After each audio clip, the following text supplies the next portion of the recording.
picks who it likes, and I think it likes you. Whoa. That is wild. And that was the start of my relationship with Sylvia. They named the orb Sylvia? It was her name. Yeah, it was her name. And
So you've, of course, been investigating reports of Havana syndrome, both abroad and domestically. Tell us what it is for people who aren't familiar.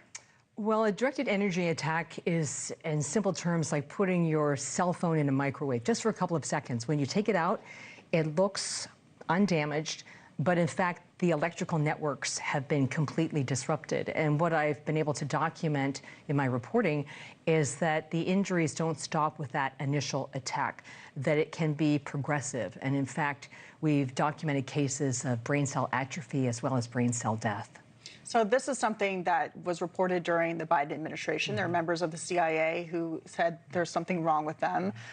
Is there a difference now in how this is being handled versus how it was handled with the Biden administration? Is it being taken seriously at this point? Well, just in the clip you saw, that was retired counterintelligence officer Mike Beck. He was attacked in 1996 in a hostile country, and he had to move into assisted living in his 60s because he had this Parkinson's-like syndrome. He was a classic case of the brain injury progressively getting worse. It was that story that prompted D&I Gabbard to do a new assessment of these anomalous health incidents or Havana syndrome. And one of her last acts was to recall all of the Biden-era assessments because they were defective and they were politically biased as well. And those assessments said that it was unlikely a novel weapon or a foreign adversary was responsible. And that is not backed up by the intelligence and the evidence. So for those who say they were injured, are they able to get help with their injuries? You just mentioned he had to move into assisted living, but clearly there's damage here, brain damage. I've spent 25 years doing a lot of accountability reporting, especially with veterans, intelligence officers, military personnel, active duty. I have never seen such a case of government cruelty in my entire career. You have people who raise their right hands to defend this country, some of the most capable and brightest people we have. And then when they get attacked and they get injured, they're told that they're crazy. It's all in their heads.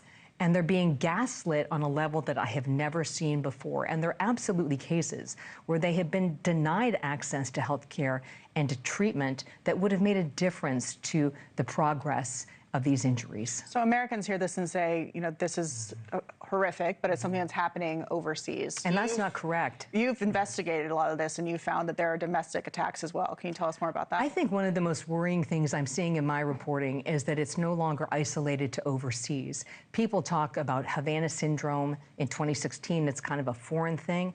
What I've been able to document in the last year as an independent journalist is multiple cases inside the United States. Earlier this year, a Space Force veteran went on the record about 5 attacks at his home in Northern Virginia, which also affected his wife. She was collateral damage. And if there's a common thread to all these cases, Katie, it's that all of them seem to have a portfolio that in some way touches Russia. And that is really the third rail in this story. So in terms of, you know, the story about the 12 missing scientists, there's obviously, each case is different, but they all have very similar aspects to them as well. The case of Amy Eskridge, for example, she died allegedly of a self-inflicted gunshot wound, but she claimed before that she had been hit by a directed energy weapon in her home and that she experienced burns. And based on what you're telling me of people who are victims of this being told that they're crazy, there's nothing wrong with them, do you think that she maybe would have had a case? Well, I think I would need to have more information inside of that investigation. But I think this idea that there aren't domestic attacks and that they haven't targeted civilians is just not correct. It's not borne out by the evidence. And again, the trend that I'm seeing is that the cadence of attacks inside the United States, I think, has escalated. My information is only anecdotal, but I do believe that the 4 years under the Biden administration where we said there's nothing to see here, there's no novel weapon, there's no foreign adversary, I think this was a tremendous disservice and emboldened those who are behind it. So what kind of weapons are we talking about? Is this something that someone wears that they can walk up to your house and then walk away? Are they built into a room? I mean, how would you carry out something like this if you were a Russian asset allegedly or someone else who has this technology? Well, based on my reporting, there seem to be multiple types of weapons. I think what I'll call the old school style weapon are weapons that are built into the infrastructure. Many of the people that I've spoken to say they were attacked in hotel rooms. They were essentially had their brains kind of fried overnight. I mean, that's the simple explanation.